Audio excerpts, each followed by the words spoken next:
Hello साथियों, मैं Anoop Singh A to Z classes के इस ऑनलाइन प्लेटफॉर्म पर आप सभी का स्वागत करता हूं। साथियों, आज हम लोग देखने वाले हैं जो बीएड प्रवेश परीक्षा चल रहा है, जो इतिहास हम लोगों ने पिछला क्लास देखा था, इतिहास का जो टॉपिक हम लोगों ने देखा था, उसके बाद हम लोग आज पढ़ने वाले हैं। क्या पढ़ने वाले हैं? तो आज हम लोग वैदिक काल एवं वैदिक साहित्य पढ़ने वाले हैं। ठीक है, तो आप लोग देखते चलिए और आगे हम लोग आज पूरा ये क्लास करेंगे। ठीक, आज हम लोग देखेंगे कि वैदिक काल एवं वैदिक साहित्य में कौन कौन सी चीज़ें इसमें आएंगी, क्या क्या हैं, सारी चीज़ों का हम लोग आज डिस्कस करेंगे। ठीक, बहुत ही इम्पोर्टेंट है, बने रहिएगा, पूरा देखिएगा। बहुत जल्दी में ये क्लास मतलब कि बनाया जा रहा है, इसलिए पूरा पीपीटी अच्छे से नहीं बन पाया है, लेकिन आप लोग सहयोग करिएगा। ठीक, ओके, आइए चलिए देखते हैं। वैदिक काल की अगर हम बात करते हैं तो वैदिक काल, ठीक है, वैदिक काल से आप क्या समझते हैं? अगर हम वैदिक काल की बात करें तो वैदिक काल को दो भागों में विभाजित किया गया है। कितने भागों में? दो भागों में। पहला कौन सा भाग है? तो पहला है ऋग वैदिक काल। कौन सा है? तो ऋग वैदिक काल। इसको कितने समय से कितने समय तक बांटा गया है? तो इसको 1500 ईसा पूर्व से 1000 ईसा पूर्व तक माना गया है। ठीक है, और दूसरा क्या है? उत्तर वैदिक काल। उत्तर वैदिक काल को इसे 1000 ईसा पूर्व से 600 ईसा पूर्व तक माना गया है। ठीक, 1000 से 600 ईसा पूर्व तक इसको माना गया है। ठीक है, अगर हम कुछ और भी बातों का चर्चा करते हैं तो इसमें मैक्स मूलर ने आर्यों का मूल निवास स्थान मध्य एशिया को माना वैदिक काल में, और वहीं भारत में आर्य सर्वप्रथम सप्त सिंधु क्षेत्र में बसे। यह क्षेत्र आधुनिक पंजाब एवं उसके आसपास का क्षेत्र था। ठीक है, ये दो बातें यहाँ से आप लोग ध्यान रखिएगा। ठीक, आगे इसी में हम लोग अगर ऋग वैदिक काल की बात करते हैं, अगर हम लोग ऋग वैदिक काल की बात करते हैं कि ऋग वैदिक काल में क्या क्या है, तो ऋग वैदिक आर्य कई छोटे छोटे कबीलों में विभक्त थे। ऋग वैदिक साहित्य में कबीलों को जन कहा जाता था। ठीक है, इसको आप लोग ध्यान रखिएगा। ऋग वैदिक काल में कबीलों को क्या कहा जाता था? जन कहा जाता था।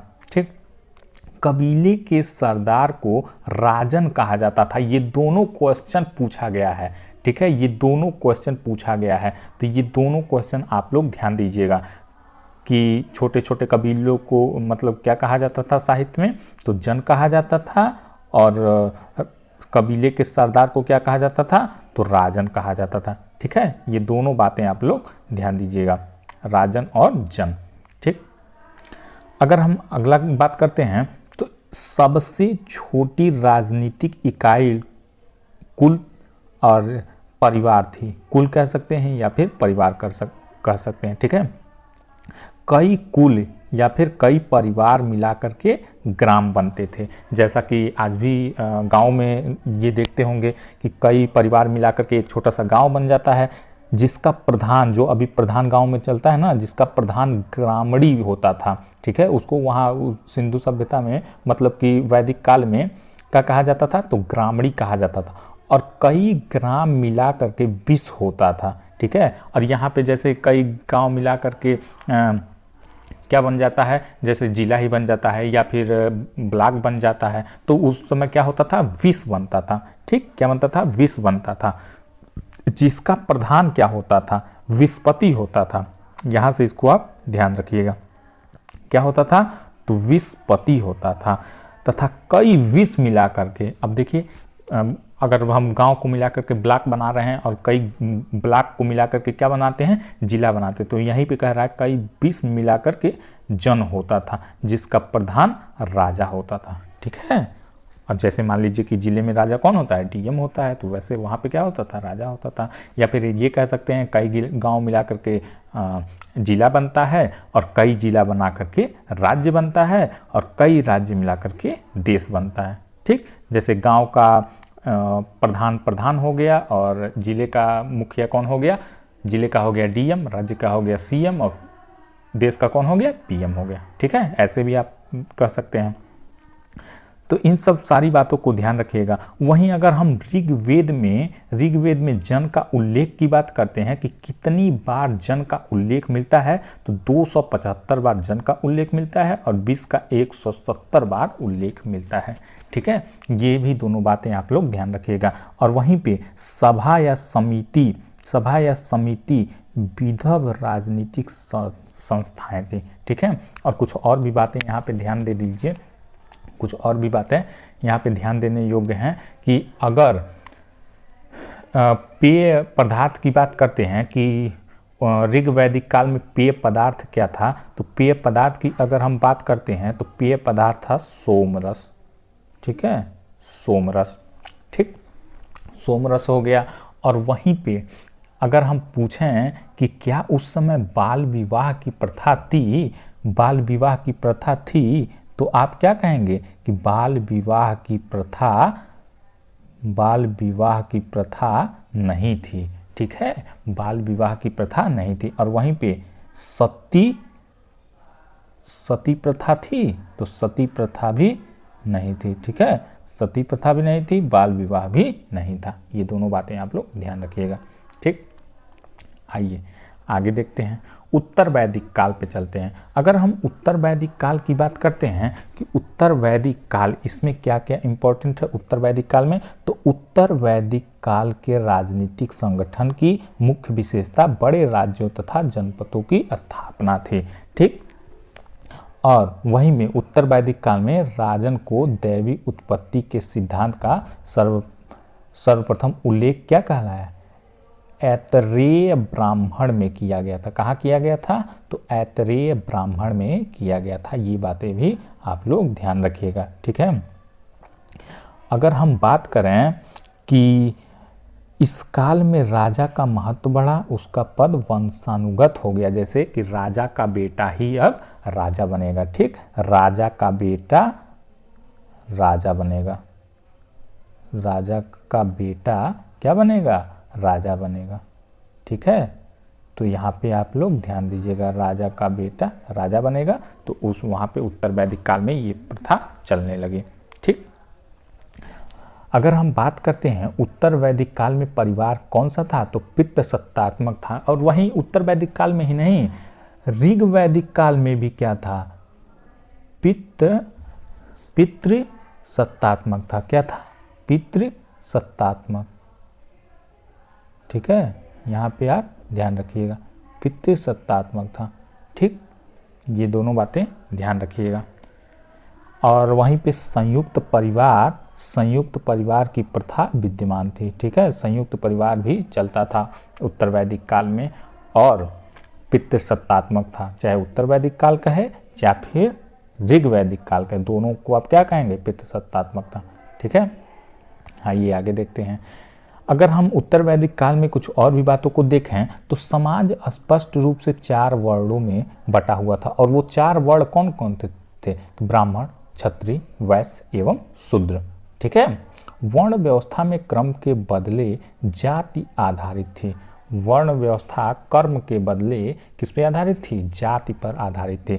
यानी ब्राह्मणों को सबसे श्रेष्ठ माना जाता था, फिर क्षत्रियों का क्या काम था, युद्ध करना, और वैश्य क्या काम क्या था, सेवा सत्कार करना, और क्षुद्र को लोग सबसे क्या मानते थे, अस्पृश्य मानते थे, और सबसे निचले क्रम का मानते थे। ठीक है, शूद्र को। ठीक, यहाँ से इसको ध्यान रखिएगा। स्त्रियों की स्थिति अच्छी नहीं थी। ठीक, स्त्रियों की स्थिति अच्छी नहीं थी, उन्हें धन संबंधी तथा किसी प्रकार के राजनीतिक अधिकार प्राप्त नहीं थे स्त्रियों के। ठीक है, और जबालोपनिषद में सर्वप्रथम 4 आश्रम, ब्रह्मचर्य आश्रम, गृहस्थ आश्रम, वानप्रस्थ आश्रम एवं संन्यास आश्रम का विवरण मिलता है।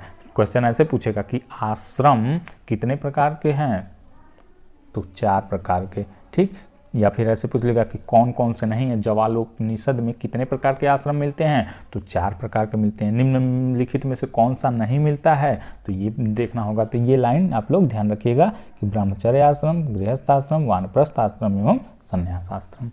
ठीक है, और वहीं धार्मिक एवं यज्ञीय कर्मकांडों में जटिलता आई, किसमें, उत्तर वैदिक काल में। ठीक है, और इस काल में सबसे प्रमुख देवता किसको माना गया, तो प्रजापति यानी ब्रह्मा को, विष्णु को एवं रुद्र यानी शिव थे। ठीक है, तो जिसको आज भी कहा जाता है ब्रह्मा विष्णु महेश। ठीक, आइए आगे देखते हैं। अगर हम लोग पीछे देखिए उपनिषद आया था, तो अब आगे भी उपनिषद आएगा। उससे पहले वैदिक साहित्य के बारे में हम लोग जान लेते हैं। वैदिक साहित्य वेदों की संख्या कितनी है? तो वेदों की संख्या कितनी है? 4 है। और वो कौन कौन सी है? तो ऋग्वेद है, सामवेद है, यजुर्वेद है, और कौन सा है? अथर्ववेद है। चारों के बारे में थोड़ा थोड़ा हम लोग जान लेते हैं, जो कि क्वेश्चन पूछा जाता है, और यहीं से जितना लिखा गया उतना ही से ही क्वेश्चन पूछा जाता है। अगर हम लोग ऋग्वेद की बात करते हैं तो यह प्राचीनतम वेद है, सबसे प्राचीनतम वेद। अभी कल या परसों में मैंने यूट्यूब पे क्यूज डाला था, तो लगभग 90-95% लोगों ने सही आंसर दिया था। किसको? ऋग्वेद को। ठीक, इसमें 10 मंडल हैं, 1028 सूत्र हैं। ये दोनों बातें ये क्वेश्चन पूछ चुका है, तीनों क्वेश्चन। सबसे प्राचीनतम वेद, इसमें कितने मंडल हैं, कितने सूक्त हैं। ठीक है, यहाँ से इसको ध्यान दीजिएगा। इसकी भाषा पद्यात्मक है। इसमें गायत्री मंत्र का उल्लेख है, जो सूर्य से संबंधित देवी सावित्री को संबंधित है। ठीक, इतनी बातें हो गई ऋग्वेद के बारे में। और वहीं अगर हम लोग सामवेद की बात करते हैं तो इसमें संकलित मंत्रों को यज्ञ के अवसर पर देवताओं की स्तुति के लिए गाया जाता है। और जब गाया जाता है तो इससे आप लोगों को क्या मालूम चलता है कि इसका भारतीय संगीत का, इसे क्या कहा जाता है? तो इसे भारतीय संगीत का मूल कहा जाता है। और यह किस में रहा होगा जब गाया जाता है? तो यह पद में रहा होगा। ठीक है, यह किस में रहा होगा? तो यह पद में रहा होगा। यहाँ से इसको ध्यान दीजिएगा। ठीक, आगे आइए यजुर्वेद। तीसरा वेद जो है यजुर्वेद है। तो यह एक ऐसा वेद है जिसकी रचना पद या गद दोनों में की गई है। यही एक ऐसा है जिसका पद और गद दोनों में की गई है। ठीक है, यह मूलतः कर्मकांड प्रधान ग्रंथ है। ठीक, यहाँ से ये हो गया। साथ ही साथ अथर्ववेद के बारे में भी जान लीजिए कि इसमें ब्रह्मा ज्ञान, औषधि प्रयोग, रोग निवारण, जनमंत्र, टोना टोटका आदि का वर्णन है। यहाँ से अथर्ववेद भी हो गया। इसमें टोना टोटका पूछेगा कि किस वेद में वर्णन है? तो अथर्ववेद में है। जनतंत्र किस में है? तो इस अथर्ववेद में है। रोग निवारण किस में है? अथर्ववेद में है। सबसे नवीनतम वेद भी कौन सा है? तो सबसे नवीनतम वेद भी अथर्ववेद ही है। ठीक है, यहाँ से अथर्ववेद हो गया। आइए उपनिषद, पीछे जो हम लोगों को उपनिषद देखने को मिला था वो हम लोग उपनिषद के बारे में जानते हैं। ब्रह्मा विषयक होने के कारण इसे ब्रह्मा विद्या भी कहा जाता है। और इसमें आत्मा, परमात्मा एवं संसार के संदर्भ में प्रचलित दार्शनिक विचारों का संग्रह मिलता है। ठीक है, इतनी बातें हो गई। और सबसे बड़ी बात कि इसकी संख्या पूछ लेता है कि इसकी संख्या कितनी है? तो 108 इसकी संख्या है। ठीक, 108। भारत का राष्ट्रीय आदर्शवाद सत्यमेव जयते कहाँ से लिया गया है? तो उपनिषद से। और किस उपनिषद से लिया गया है? तो मुंडको उपनिषद से लिया गया है। ना जाने कितनी बार यह क्वेश्चन पूछ चुका है। किससे लिया गया है? तो मुंडको उपनिषद से लिया गया है। ठीक, सत्यमेव जयते। ठीक है, आइए हम लोग वेदांग के बारे में भी जान लेते हैं। वेदांग की अगर हम बात करते हैं तो वेदांग यानी इसके अर्थ पे जाते हैं तो वेदों का अंग। ठीक, वेदों का अंग। और इससे देखिए बहुत क्वेश्चन बनता है। वेदों के अर्थ समझने व सूक्तियों को सही उच्चारण के लिए वेदांग की रचना की गई थी। क्यों की गई थी? तो उच्चारण, सूक्तियों का सही उच्चारण के लिए वेदांग की रचना की गई। और जो क्वेश्चन बनता है वो सुनिए। इसकी संख्या पे क्वेश्चन बनता है कितना है, और पूछ लेता है कौन निम्नलिखित में से नहीं है या फिर कौन है। तो ठीक है, वेदांगों की संख्या कितनी है? 6 है। और सबसे बड़ी बात, इस 6 को याद करना। शिक्षा, कल्प, निरुक्त, व्याकरण, छंद, ज्योतिष। ठीक है, मेरा तो यही क्रम है कि शिक्षा, कल्प, निरुक्त, व्याकरण, छंद, ज्योतिष। ऐसे मैंने ये 6 याद किया हुआ है। ठीक है, तो आप लोग भी याद कर लीजिए। शिक्षा, कल्प, निरुक्त, व्याकरण, छंद, ज्योतिष, ये 6 प्रकार की वेदांग हैं। ठीक, आइए देखते हैं स्मृतियों को धर्मशास्त्र भी कहा जाता है। क्या कहा जाता है? धर्मशास्त्र भी कहा जाता है। मनुस्मृति सबसे प्राचीन है। कई बार यह पूछ चुका है कि सबसे प्राचीनतम स्मृति कौन सा है? तो मनुस्मृति है। ठीक है, जिसकी रचना 200 ईसा पूर्व से 100 ईसा पूर्व के मध्य हुई थी। तो इसको भी यहाँ से ध्यान रखिएगा। लास्ट आइए देख लेते हैं कि लास्ट इसमें कौन सा है। लास्ट है पुराण।